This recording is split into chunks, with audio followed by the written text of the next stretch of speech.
Өөр юу вэ тэгээ тэнэр? Өөр нам 50 сайхан тэгэл хаваршаал байжлаа та нагч. Юу юм бэ? Сая нүрэ цэвэрлэдсэн мэт. Харин сайн нүрэ цэвэрлсэн тий. Гэтлийг хараа. Ахиад кремний үлдэгдэл гарч байгааз. Энэ бүр янзын салхи байдаг заяа. Мейкап 100% арилгадаг. 30 ширхтээ ийм зөвхөн мейкапнд зориулагдсан нойтон салфетик гэсэн нэртэй боловч ингээ нойтон заяа. Тэгээд давхар ингээд нүрээ арчингууд нэг гой тийм тослогтуулж үлдээ тослогтой чиршил өгдөг. Ийм салфетик зөвхөн мөөгийн шоп дээр 17,000 төгрөгөөр цагдж байгаа гэдээ боддоо. Гоё юм те? Гоё салфетикний үнэ. Цэцэгний үнэ. За зүнчүүд юу цэцэгсэг.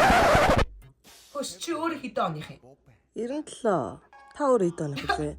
Чи надаас өгшин. Яхара. Би 86 оных шүү. Тий яхара би та энэс хөшин бэ. Хэнийгтэй дагаачтэй чи 97 86-ийн аль нэг тоо вэ? 97. Тэгээ яачаа чи надаас өгшин богоос тэ хөгсөн зүнийг тэнийг минь би чамаас заяа. За 97-аас 86 хасгаар чинь би чамаас 11 дүү дээрэс нь дээрээ нэг дүүтэй юм биш үү?